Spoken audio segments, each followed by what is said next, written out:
Allahu Allahu Allahu Allah.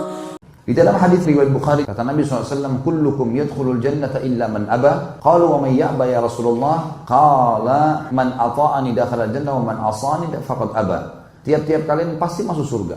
Yang sudah beriman ini muslim masuk surga. Kecuali orang-orang yang enggan, kecuali orang yang sengaja tidak mau masuk. Para sahabat bertanya, siapa yang enggan ya Rasulullah? Kok bodoh benar gak mau masuk surga itu siapa? Kata Nabi SAW, barang siapa yang mematuhiku niscaya masuk surga. Dan barang siapa yang mendurhakaiku maka dia telah enggan. Termasuk dalam durhaka kepada Nabi SAW adalah memilah-milah syariat beliau. Menerima yang disukai dan meninggalkan apa yang tidak disukai. Termasuk pelanggaran terhadap syariat Nabi SAW adalah mengada-ngadakan syariat setelah beliau menyampaikan. Itu termasuk adalah tidak menghormati Nabi SAW. Nabi SAW sudah mengatakan di akhir hidup beliau, waktu selesai haji wada, haji perpisahan, beliau naik di atas mimbar pada saat turun firman Allah SWT surah Al-Maidah ayat 3, A'udzubillahi minasyaitonirrajim, al-yawma akmaltu lakum dinakum wa atmamtu alaikum ni'mati wa raditu lakumul Islam madina. Hari ini aku sempurnakan agama kalian, nikmatku pada kalian dan aku ridho Islam sebagai agama kalian. Maka beliau SAW naik di atas mimbar, kumpulin semua sahabat lalu berkata, setelah memuji Allah, salawat pada diri beliau SAW, beliau mengatakan seorang hamba diberikan pilihan bertemu dengan Tuhannya atau tinggal di dunia yang fana ini. Lalu dia memilih Tuhannya. Ketahuilah, agama yang aku bawa telah disempurnakan oleh Allah. Sudah selesai. Semua halal haram sudah jelas. Semua sahabat itu suka duka, mereka saling salaman, berpelukan, gembira. Agama Allah sempurna luar biasa. Kecuali Abu Bakar. Abu Bakar menangis. Terisak-isak di masjid. Maka semua sahabat bertanya, ada apa wahai Abu Bakar? Waktu Nabi SAW masih di atas mimbar nih. Kata Abu Bakar, kalau pembawa risalah dari langit sudah menyampaikan semua amanah sang pencipta, kira-kira menurut kalian apa yang tersisa? Sahabat diam. Kata Abu Bakar, pembawa risalah itu akan pulang kepada Tuhannya. Artinya Nabi SAW sudah mau meninggal. Karena itu saya menangis. Apa jawaban Nabi SAW? Benar apa yang dikatakan Abu Bakar. Benar. Maka orang semua terisak-isak menangis. Lalu kata Nabi SAW apa? Wahai sekalian manusia, jangan bersedih. Karena perjanjian kita di haudku, di kualaku nanti di mahsyar. Yang penting kalian ikuti ajaranku, sudah aman, akan ketemu. Makanya beliau mengatakan di sini, kalian semua bisa masuk surga, kecuali yang enggan. Siapa yang enggan ya Rasulullah? Orang yang mematuhiku pasti dia patuh, masuk surga berarti. Dan orang yang mendurhakaiku, memilah-milah syariat atau membuat-buat syariat yang telah sempurna, berarti dia telah mendurhakaiku. Untuk apa teman-teman buat syariat baru? Bukankah syariat Nabi SAW sudah banyak, sunnahnya sudah banyak? Kerjakan istiqomah sampai mati. Teman-teman kita yang sedang mendakwakan sunnah, yang sekarang diberikan julukan segala macam lah, wahabi lah, garis kelas lah, apalah segala macam. Teman-teman sekalian tahu siapa yang diberikan julukan Wahabi itu? Kalau yang pernah umroh dan haji, lihat bagaimana Masjid Haram Mekah dan Masjid Nabawi. Dirawat atau enggak? Masjid Haram teman-teman sekarang, dengan mewahnya, marmernya, AC-nya, Qurannya diganti seminggu sekali. Setiap seminggu sekali dikeluarin, ganti Quran baru. Percetakan Quran dibuat terbesar oleh Raja Fahd di Madinah. Masjid Nabawi dengan megahnya, lampunya, listriknya, itu sampai banyak jemaah saya bilang, Ustadz ini listriknya berapa banyak listriknya dipakai nih? Semua lampu mewah, sebesar masjid itu. AC-nya nggak pernah berhenti, setiap tiang ada AC. Mewah luar biasa gitu. Dirawat, dijaga kuburan Nabi SAW, dirawat kuburan Baqi, kuburan para sahabat. Dan tidak pernah kita temukan satupun celengan sumbangan. Kenapa antum ketawa coba? Karena kalau orang Indonesia yang pegang, banyak kotak amalnya. Di Masjid Haram Mekah sama Madinah nggak ada kotak amal. Antum mau datang nyumbang nggak diterima sama mereka. Sudah terima kasih, cukup.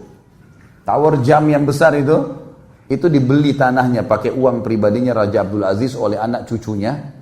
Warisan, mereka sepakat sebagiannya dikasih ke beli tanah. Dibangun tower jam itu, bangun hotel, mall, segala. Semua hasilnya, hasil sewanya, hasil belinya dikasih ke Masjid Haram. Itu yang dibilang Wahabi itu. Yang urus semua Masjid Haram dan Masjid Nabawi, Wahabi.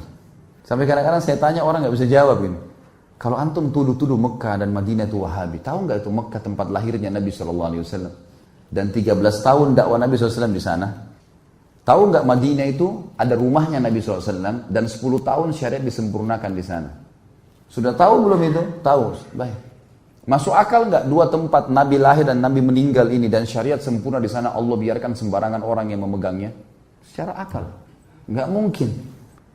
Dari mana istilah Wahabi? Dari Syiah. Karena yang paling banyak membongkar kedok mereka yang mencaci maki sahabat, mengatakan Quran kurang, yang menjaga kemurnian Islam memang Mekah sama Madinah sekarang. Memang di bawah naungan kerajaan Saudi itu fakta lapangannya. Nggak bisa dipungkiri masalah itu. Tapi mereka mengklaim sembarangan, mengatakan ini Wahabi ini garis keras segala macam. Saya tanya lagi jemaah saya, waktu pergi umrah Ramadan, ada nggak bapak-bapak sini dapat lain sholatnya orang di Mekah? Nggak ada, sama aja. Malah kita lebih khusyuk, bacaannya lebih enak. Nah ini Wahabi nih. Jemaah umroh saya ajak kalau di Masjid Nabawi dan teman-teman juga di sini. Kalau satu waktu umroh insya Allah, saya doain semua dapat insya Allah. Mudah-mudahan Allah kasih umroh dan haji berulang-ulang. Saya sampai bilang sama jemaah saya, terutama laki-laki, karena perempuan agak sulit, tapi laki-laki kalau lagi umroh sama saya biasanya kalau berpapasan saya sholat sama-sama karena kita punya acara bebas untuk sholat. Ada yang mau lebih dulu pergi, ada yang mau telat ke kamar mandi segala saya biarin. Tapi yang ikut sama saya setiap habis maghrib saya ajak kalau di Masjid Nabawi. Setiap hari saya pindah-pindahin, sebentar halaqah syekh ini, sebentar halaqah syekh ini, sebentar halaqah syekh ini ajar hadits, ini ajar fikih, ini ajar ilmu Al-Quran. Macam-macam syekh banyak di situ. Lalu saya terjemahkan, ini loh Pak yang dibilang sama syekhnya, ini dalilnya dalam surah ini, dalam hadis ini, terus begitu sampai azan Isya. Terus saya tanya, menurut bapak-bapak ini bagus nggak ajarannya? Bagus Ustaz, dari tadi ini Allah berfirman, Rasulullah bersabda. Allah berfirman, Rasulullah bersabda. Saya bilang ini yang di Indonesia diklaim Wahabi nih. Ini fakta lapangannya, coba lihat. Besok pindah ke Syekh Fulan, besok pindah ke Syekh Fulan. Di Mekah juga begitu. Dan antum bisa kalau ngerti bahasa Arab paling bagus, datang ke situ. Nanyain semuanya. Semuanya berisi dengan wahyu. Qala Allah, qala Rasul. Qala Allah, qala Rasul. Karena menjaga kemurnian agama Islam. Itu yang diklaim dengan Wahabi. Dan yang menuduh mereka siapa? Orang-orang Iran, orang Persia. Yang dasarnya mempertahankan ajaran Syiah. Quran kurang lah, sahabat dikafirkan lah. Yang mana kita mau dengar nih sebenarnya? Jelas-jelas mereka tinggalnya saja sudah jauh dari tempatnya Nabi SAW. Ajarannya mencaci maki. Siapa yang dicaci maki? Mertua Nabi, Abu Bakar sama Umar. Yang dicaci maki dianggap zina istrinya Nabi. Yang dianggap kafir iparnya Nabi, Muawiyah. Adiknya Muawiyah, Ummu Habibah menikah dengan Nabi SAW, Ummul Mukminin. Dia sebenarnya Abdullah bin Sabah tujuannya mencaci maki Nabi SAW, tidak bisa. Caci makilah orang sekitarnya. Jadi teman-teman yang saya ingin titik beratkan di sini adalah tempat Nabi SAW menyampaikan wahyu dijaga sama Allah. Dan sampai sekarang turun-temurun ulama di sana mewariskan ilmu-ilmu hadis dan ilmu Al-Quran. Maka jangan mudah termakan dengan isu. Terus itu seperti virus yang berbahaya, Wahabi, supaya panas di kuping orang dan akhirnya orang nolak. Termasuk kalau antum lihat di YouTube itu namanya Khalid Basalamah, Wahabi besar itu. Jadi yang antum dengar ini, yang saya bacain dari tadi, Rasulullah SAW bersabda riwayat Bukhari, Allah berfirman di surah ini Wahabi. Ya antum pakai akal cerdas lah. Jangan termakan dengan arus main nilai sembarangan. Berarti target mereka untuk menjauhkan orang dari sunnah Nabi SAW berhasil. Jangan sampai itu terjadi.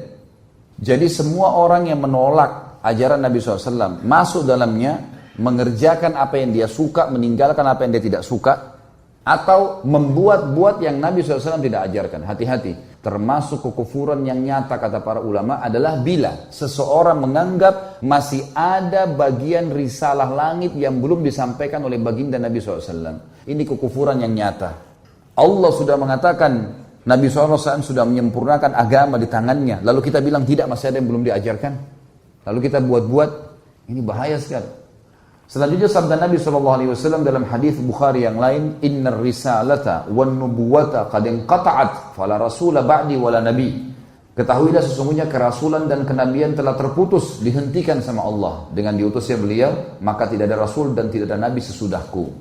Ini harus dipegangin baik-baik. Terakhir beliau dan cukup diikuti Nabi Muhammad SAW.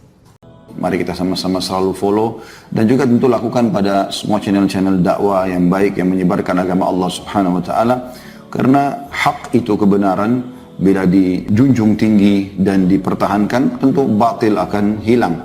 Namun kalau kita tidak bekerja sama dalam mendukung kebenaran, maka otomatis kebatilan akan merajalela.